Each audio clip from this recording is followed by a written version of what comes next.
LSU.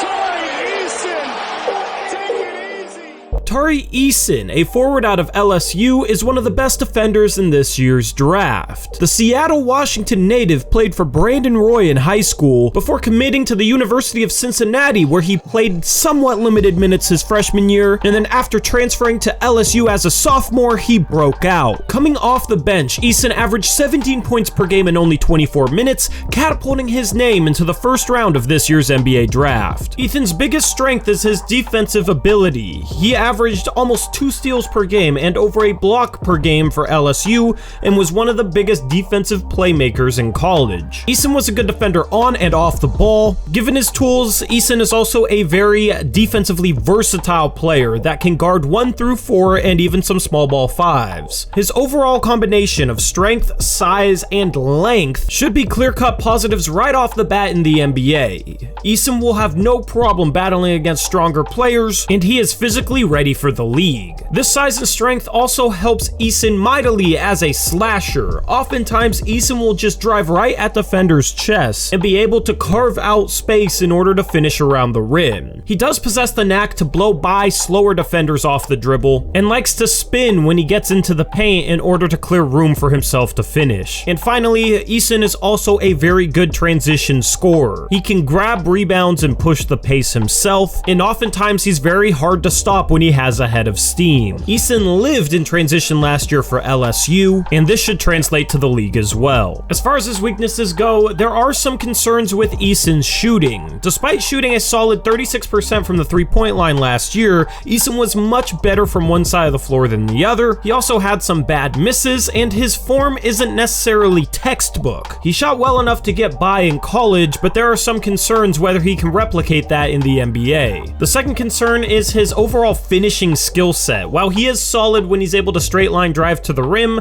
Eason lacks a bit of craft finishing around the basket. There were also quite a few possessions last year where he showed an utter lack of touch around the rim, resulting in some bad misses. In the NBA, where his size and strength won't be as much of an advantage and he won't be able to bully people to the rim as consistently, the lack of a finishing skill set for Eason could be a problem. Eason also lacks some skill as a ball handler. He's a bit too loose with his dribble and generally plays a bit too upright as a ball handler. There were times where he would try and force drives into driving lanes that weren't necessarily there, and the lack of a tight handle gave him no chance at getting to the rim in those situations. This contributes to some struggles to score off the dribble for Eason, as he's not the most creative scorer. Attacking with brute force can work in college, however his lack of rhythm with a pull-up jump shot, his lack of ball handling, and the lack of an in-between game will make it hard for Eason to consistently create for himself at the NBA level. And finally, on the defensive end, Eason gambles quite a bit, and while this helped him make plays on the defensive end, averaging almost 2 steals a game, it also got himself out of position numerous times, and Eason has to learn how to pick his spots better. He also fouled a bit more than you'd like, and he'll need to get this under control as well. Now, once again, in the second part of these draft profiles, I talk about how the player's game translates to the NBA, what I think their floor and their ceiling is, as well as potential draft landing spots for them. So when analyzing Tari Eason's game translating to the NBA, starting off with his defense should translate. He has the size, he has the speed, he has the physical tools, and he has the quickness in order to be a good NBA defender. The only area where I could see Tari Eason running into some trouble is maybe not processing the game fast enough on the defensive end at the NBA level. There's been reports that he hasn't fared too well in pre-draft interviews with teams, and teams are questioning his basketball IQ. This didn't really rear its head at all defensively in college, but the NBA game is faster, and you have to read the game faster on the defensive end, and we have seen some solid defensive prospects in the past get to the NBA, and the game just moves a little bit too fast for them to process. That is obviously the most pessimistic scenario in regards to Eason's defense. He should be absolutely fine on this end, but I have to mention it. However, he definitely has to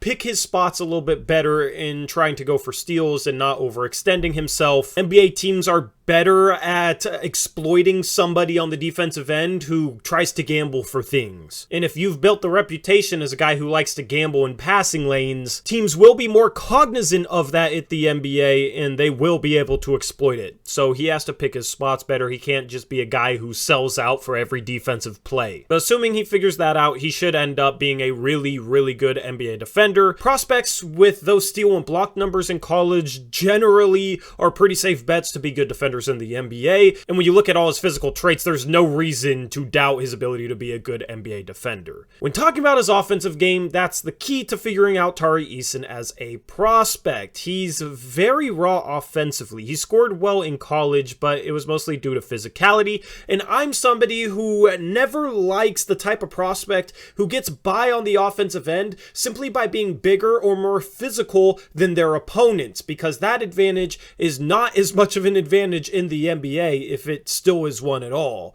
He's not going to be able to attack the rim in the same way as he did in college. His off the dribble game is going to have to become more nuanced. He's going to have to get better at making reads and making the right pass and reading the defense as it rotates. For a guy who did a lot of things well off the dribble in college, I think he actually has a long ways to go in order to provide some positivity as a slasher and as somebody attacking the basket. It will be easier on him if he does become a bit of a better shooter and more consistent from the three-point line. When somebody's closing out, that's the easiest time to try and attack. Their momentum's going towards you. That's the easiest time to beat them off the dribble. And Eason's still a guy, if he can just get his shoulder past you a little bit, you're not going to recover because of how physical of a driver he is. He doesn't shy away from contact, and he's really good at keeping defenders on his hip once he has a step on them. The key for him is just how can he create those advantageous situations for himself, and being able to knock down threes consistently, getting the defense to play a little bit higher on him will make creating those dribble drive advantages a little bit easier. I do think Eason's shot is a little weird. I don't know how much stock to put into it. I just have some worries that he's going to be a below average NBA shooter and then just not have enough nuance with his offensive game to be a positive on that end. That's why he's below guys like a Jeremy Sohan, a Dyson Daniels, and some of the other good defenders in this class, is because he has further to go on the offensive end, and he doesn't make reads anywhere near as well as guys like that. And although his shot looked a little bit better in college, I wouldn't put stock in Tari Eason being a better shooter than a Dyson Daniels, and I probably wouldn't put stock in him being a better shooter than a Jeremy Sohan either. It's going to be interesting to look back on this and see how Tari Eason shoots in the NBA. I think he can be solid, but I do think he's going to have some growing pains and some troubles on the offensive end. He's still young enough to figure things out. It's just going to take a lot of work. As far as his floor goes, I could see him maybe being a guy that's a fringe rotation guy in the worst case scenario, where he's solid defensively but gambles too much, makes too many mistakes, and fouls a bit too much, and then offensively isn't a good enough shooter to stay on the floor, and then forces too many things off the dribble and just kind of plays out of control. Out of all the draft profiles that I've done so far, I think Eason has the lowest floor. The highest floor for him would be him being a elite 3-and-D role player, maybe Robert Covington-esque with better on-ball defense, and then a little bit better dribble drive game on top of that. As far as landing spots for Tari Eason, I think his draft range starts around 13 at this point. I have seen him mocked a little bit higher, but he doesn't make sense to me to OKC at 12 as an upside pick. I think he would make sense in Charlotte at 13 or 15. They need to improve their defense, but if he doesn't end up in Charlotte, then he could end up falling into the 20s, and honestly, out of all the guys that I've done, he's the only guy I think that has a chance to maybe even fall to the top of the second round if teams are truly concerned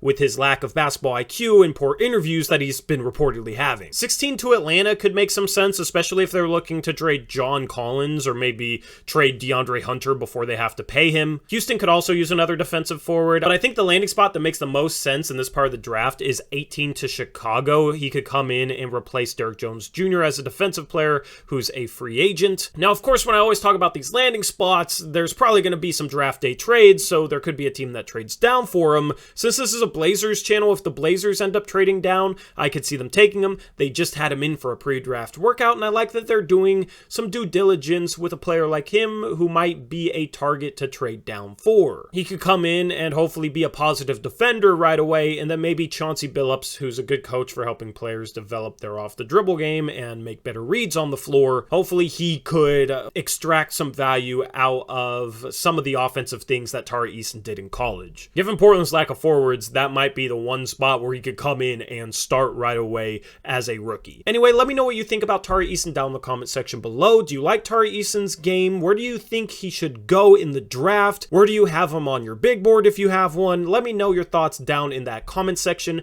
Leave a like on this video. It's the easiest way to support the channel, and it really does help me out. Also, subscribe if you haven't already for some more draft content. We'll be live streaming the draft on June 23rd. And with that being said, I'm out of here. I'll catch you in the next one. Until then, as always, peace out. Go Blazers.